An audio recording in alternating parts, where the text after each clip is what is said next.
Merci, bonjour à toutes et à tous. Merci, c'est un honneur et un plaisir d'intervenir. Merci Madame la Présidente de nous permettre d'avoir ces débats aujourd'hui. Donc bon, vous dites sans transition. La transition c'est changement systémique, moi ça me va. On va, voilà, je vais démarrer mon intervention peut-être en disant que c'est pas un désaccord avec comment dire, avec ceux qui m'ont précédé à la tribune. Simplement, peut-être prendre un angle un petit peu différent, c'est-à-dire essayer de renverser ce paradigme ou ce discours auquel on est tous habitués, sur une forme de rupture entre la jeunesse et la politique, entre certaines fractions de la jeunesse et la politique. Voilà, moi je suis chercheur en sciences politiques, je travaille sur les pratiques politiques dans les quartiers populaires, ce que j'appelle les pratiques ordinaires dans les quartiers et leur rapport à la politique.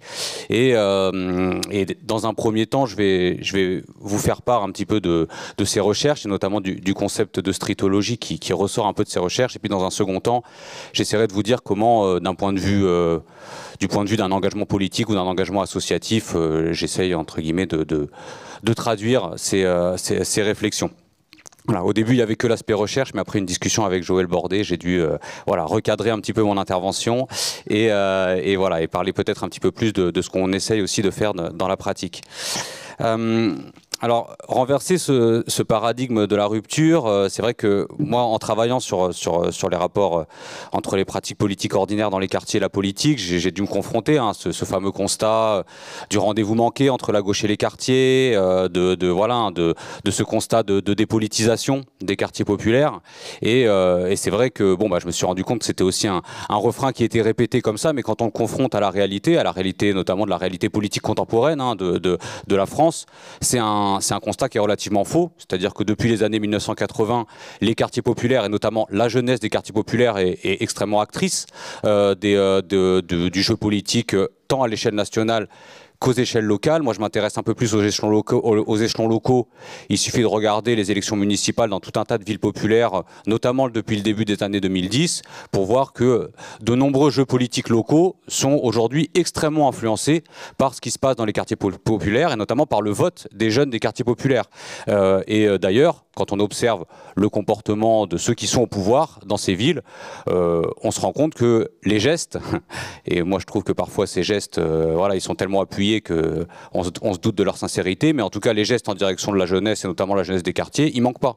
C'est pas quelque chose qui manque, d'accord? Il suffit d'observer la vie politique des villes populaires aujourd'hui. On voit que si on prend par exemple, vous avez donné l'exemple tout à l'heure des nombreuses maraudes, des initiatives de solidarité qui ont eu lieu pendant la crise sanitaire, et qui se sont vraiment formés dans les quartiers populaires. Il faut quand même toujours le rappeler, je suis très content que tu l'aies rappelé, Kenza, dans un moment d'atonie politique totale en France, les seuls lieux qui bougeaient, d'un point de vue démocratique et d'un point de vue politique, c'était les quartiers populaires, d'accord? Ils ont été sur de nombreux territoires en avance sur les services publics, notamment dans la mise en œuvre de réseaux de solidarité très, très concrets et très bien organisés. Voilà, ça c'est aussi important de le dire, c'est-à-dire que les jeunes s'organisent très bien pour organiser la solidarité, ils s'organisent très bien aussi quand il s'agit de se révolter après le meurtre d'un jeune dans un quartier, et je pense qu'on aurait tout intérêt à observer ces dynamiques de mobilisation sous le même angle, et donc sous un angle assez positif, y compris quand c'est des émeutes. Si on revient sur ce qui s'est passé au lendemain de la crise sanitaire, on voit qu'il y a eu énormément d'initiatives auxquelles ont dû se raccrocher le personnel politique. Vous vous souvenez, je ne vais pas vous le rappeler, on est dans un moment d'élection municipale. Pour beaucoup d'élus, pour beaucoup de maires, il fallait se faire élire ou se faire réélire. Et pour se faire réélire, beaucoup ont trouvé utile et opportun de se raccrocher à des mobilisations qui étaient mises en place par les jeunes et de monter dans le camion. Le camion il n'était même pas à la ville, mais le maire il était dedans pour aller mettre un petit gilet jaune et distribuer avec les jeunes des denrées alimentaires pour essayer de glaner quelques voix auprès de ces réseaux-là. Donc ça c'est quand même important de le rappeler aussi pour toujours peut-être sortir de, c'est ce qu'a dit tout à l'heure Joël Bordet, je suis assez d'accord, pour sortir de ce constat victimaire en direction des jeunes dans les quartiers populaires. Attention, beaucoup sont actrices, acteurs de la vie politique, et bien plus que ce que le dit le discours dominant, parce qu'encore une fois, là c'est... certes, on peut dire oui, les pouvoirs publics pourraient faire beaucoup de choses pour améliorer la participation des jeunes, notamment la participation des jeunes des quartiers, mais avec un point de vue un peu plus conflictuel, voire, parce que je sais que ça parlera à des gens ici, voire un petit peu marxistes, on peut aussi considérer qu'il y a tout un tas de raisons pour ceux qui sont au pouvoir aujourd'hui de ne pas ouvrir le jeu démocratique à une partie de la jeunesse, notamment à cette jeunesse des quartiers populaires.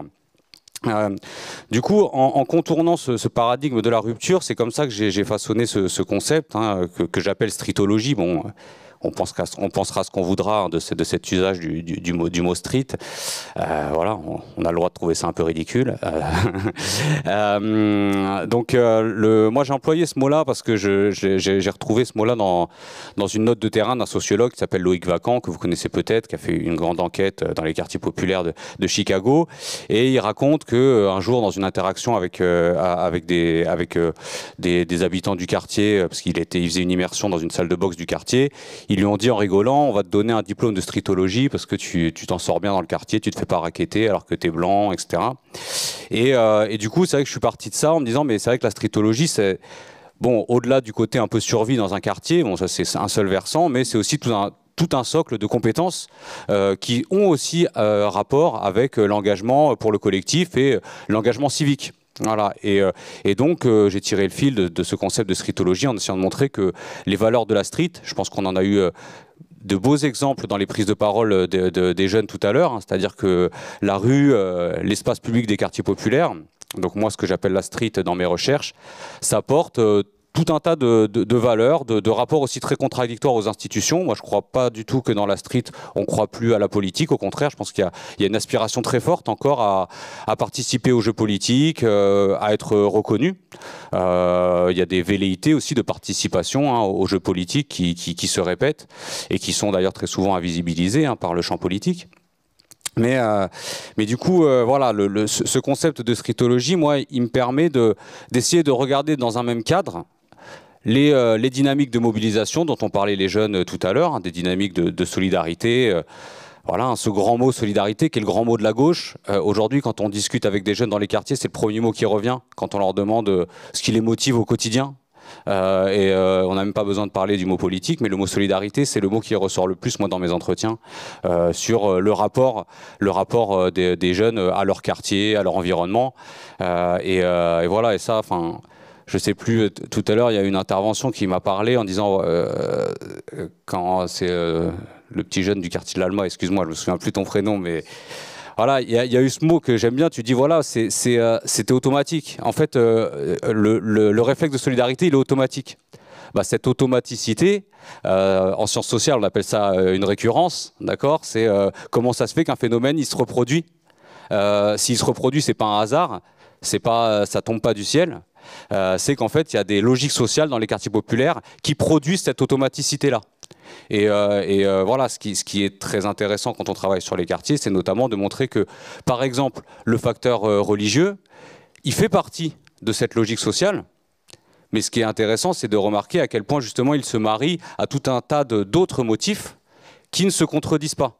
Et donc là, je pense qu'on a aussi quand on part de la politique, on a aussi des armes pour justement mettre à distance aussi tout le discours de stigmatisation en direction des quartiers populaires, tout le discours de stigmatisation en direction aussi de ces actions de solidarité qui, dès qu'elles ont quelque chose à voir avec la dynamique, soit la dynamique religieuse, soit la dynamique communautaire, au sens de mobiliser sa communauté, bah, elles sont tout de suite mises à l'écart du politique. Alors qu'en fait, quand on l'observe au cœur comme une pratique sociale, on voit qu'il y a une forme vraiment pour le coup de réinvention de ce qu'est l'engagement politique dans les quartiers populaires. Réinvention nécessaire puisque, faut-il le rappeler, les quartiers ne sont pas des déserts politiques.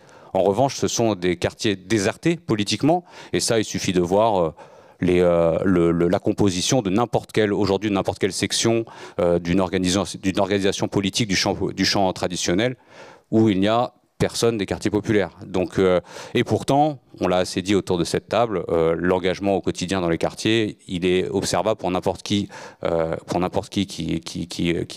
veut bien y aller. Donc voilà, dans cette contradiction-là, évidemment que ça interroge toutes les structures, tous les cadres traditionnels d'engagement, autant les partis politiques que les associations composée de baby-boomers comme la Ligue des droits de l'homme, mais moi je considère pas que ça soit forcément une insulte. Voilà, comme tu l'as dit très bien, et je trouve que c'est très intéressant de toujours rappeler que le désintérêt de la politique, c'est pas quelque chose de linéaire. Au contraire, on a aussi vécu un moment historique un peu exceptionnel dans la deuxième partie du XXe siècle, où la politique, la perspective révolutionnaire, la possibilité de transformer le monde dans lequel on était, a été quelque chose qui a suscité une grande adhésion populaire et sous l'impulsion aussi, il faut le dire, hein, du mouvement ouvrier à l'échelle internationale qui voilà, a aussi créé ce cadre intellectuel possible. Mais ça, c'est plus une exception en effet. Et donc, moi, j'ai pas de problème à dire que quand je suis face à des gens qui incarnent cette exception, c'est pas négatif. Et de se remettre en cause après sur ce plan-là, je pense que on n'aurait pas la parole aujourd'hui si on n'était pas face à une institution qui souhaitait se remettre en cause de ce point de vue-là. Donc voilà pour la stritologie. Voilà, bon, si vous voulez en savoir plus, l'ouvrage est à vendre à 16 €. La LDH m'a dit qu'elle subventionnait la moitié des ventes, donc il est que à 8 €. Non, c'est pas vrai.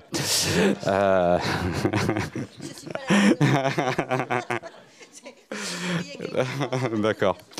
Non, je plaisante. Mais bon, en tout cas, bon, voilà, si vous voulez en savoir plus, voilà, j'en dis un petit peu plus dans mon ouvrage qui porte ce nom-là. Et donc, voilà, je voulais poursuivre la réflexion avec plus une perspective pratique. C'est vrai que, voilà, on a le droit, je pense, dans la vie de faire de la recherche en sciences sociales et de vouloir de prétendre à produire des connaissances et en même temps d'avoir un engagement politique dans une autre part de sa vie. Donc moi, c'est mon cas. J'ai créé il y a plusieurs années une association qui s'appelle Kidam et qui a ouvert une école de formation politique qui s'appelle la FRAP, donc une école de formation politique 100% gratuite, 100% indépendante, 100% autofinancée, c'est important de le dire, qui s'adresse principalement aux jeunes des quartiers populaires voilà, et qui souhaitait très concrètement faire... Bon voilà, on appelait ça un Sciences Po, qui veut vraiment changer la société. À l'époque, c'est bientôt fini, bah, ça ira. Et donc voilà, la FRAP chaque année accueille une vingtaine de jeunes issus des quartiers populaires pour se former à la politique, avec cette idée hein, que c'est pas un tabou de vouloir passer la frontière de la politique. L'idée aussi est de montrer que finalement nous on est là. Il y a un statut, je pense, et c'est important de... Voilà, peut-être que s'il faut conclure cette intervention, c'est peut-être là-dessus que je voudrais conclure, c'est que le statut de messager, le statut de relais, le statut de trait d'union, voilà, moi je pense que c'est quelque chose qui a réinventé un petit peu dans la culture de gauche, c'est-à-dire qu'il y a tout un tas de lieux dans la société où en effet l'engagement politique, il se fait, et à juste titre, à grande distance de ce qu'est la politique. Voilà, et en même temps, on ne peut pas jeter le bébé avec l'eau du bain et considérer que toutes les structures qui ont fait les progrès sociaux qui permettent de vivre dans les conditions dans lesquelles on vit aujourd'hui, on peut pas les jeter comme ça en disant qu'elles sont seulement excluantes. Et donc, je pense que l'idée d'intermédiaire, et c'est pas pour rien que des présidences comme celle d'Emmanuel Macron s'attaquent hein, à ce terme-là et à cet échelon-là de l'intermédiaire et du trait d'union entre ce qui se passe à l'échelle de la société, notamment dans certaines fractions des classes populaires, et le champ institutionnel, bah, je pense que c'est quelque chose à travailler, pas à réinventer, parce que on s'inscrit dans la continuité de beaucoup de choses qui ont existé au XXe siècle, mais en tout cas à travailler. Et nous, avec cette école de formation politique, donc la FRAP, c'est ça qu'on fait depuis des années. Voilà, évidemment, si vous avez autour de vous des jeunes qui souhaitent s'engager en politique, voilà, et qui sont de gauche, voilà, c'est quand même important. Désolé, hein, on demande quand même ça à l'entrée. Hein. Bah voilà, en tout cas, voilà, n'hésitez pas à nous les envoyer. Merci beaucoup.